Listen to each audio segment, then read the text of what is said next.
আজ আমরা আলোচনা করব ইংলিশ গ্রামার পর্যায়ে প্রিপোজিশন। প্রিপোজিশন এই কথাটি বাংলা অর্থ হলো পদান্বয়ী অব্যয় পদ। প্রথমে আমরা জেনে নেব প্রিপোজিশন কাকে বলে বা কি জিনিস।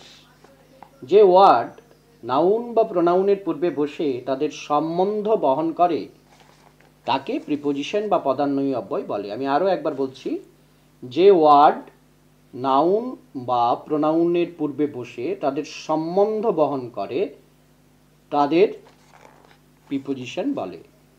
কতগুলো প্রিপোজিশনের উদাহরণ আমি তোমাদের বলি। On, under, in, out, to, over, by, after, with ইত্যাদি। এবার লক্ষ্য করো, আমি দুটো সেন্টেন্স বলছি। প্রথম sentence, the book is on the table. ভালো করে খেয়াল করে শোনো। The book is on the table, তাহলে বইটি টেবিলের উপর। তাহলে বইটি কোথায় সম্বন্ধ প্রকাশ করছে? On the table. এইখানে এই যে অন, অন হলো প্রিপোজিশন। আবার দ্বিতীয় sentence, the cat is under the table. The cat is under the table, তাহলে এইখানে ক্যাট অর্থাৎ বিড়ালটি কোথায়? আন্ডার, আন্ডার দ্য টেবিল, টেবিলের নিচে। তাহলে বইটি কোথায়? On the table.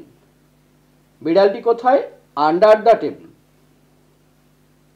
এইভাবে যখন নাউন প্রোনাউনের যে অবস্থান, তাদের যে সম্বন্ধ সেটা প্রকাশ করে, তখন আমরা তাদের প্রিপোজিশন বলবো। কতগুলো প্রিপোজিশনের আমি বলছি এবং তার বাংলাটাও বলে দিচ্ছি, তোমরা লিখতে থাকো। By, B Y, by, by মানে দ্বারা অথবা দিয়া। টি ও টু, টু মানে তে বা প্রতি। ও এন, অন, অন মানে উপরে।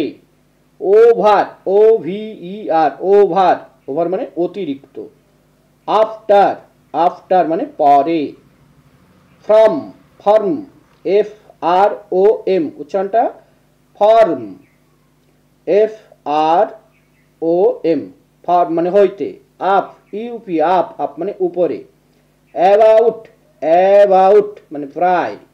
Down, down, D O W N, down, down মানে নিচে। আন্ডার, আন্ডার মানে নিচে। ফর, ফর মানে জন্য। উইথ, উইথ মানে সঙ্গে। তাহলে আমি আবার যে প্রিপোজিশনগুলোর কথা বললাম আরেকবার রিপিট করছি। By, to, on, over, after, form, up, about, down, under, for, with. এছাড়াও আরও প্রিপোজিশন আছে, তোমাদের পক্ষে যতটুকু দরকার আমি কমন কিছু প্রিপোজিশন বললাম। এবার এক্সারসাইজে যাও। প্রথম প্রশ্ন, প্রিপোজিশন কাকে বলে? উদাহরণ দাও। প্রিপোজিশন কাকে বলে? উদাহরণ দাও। সেকেন্ড কোশ্চেন, তোমরা বুঝে গেছো কি করতে হবে? প্রত্যেকটা সেন্টেন্স থেকে প্রিপোজিশনগুলো খুঁজে বের করতে হবে। প্রত্যেকটা সেন্টেন্সে যেখানে যে প্রিপোজিশন আছে তার নিচে দাগ দিতে হবে। প্রথম সেন্টেন্স লিখতে থাকো। The pen is on the table. The pen is on the table. The dog is under the chair. The dog is under the chair. Roma comes with me. Roma comes with me. It is about 11 o'clock. It is about 11 o'clock.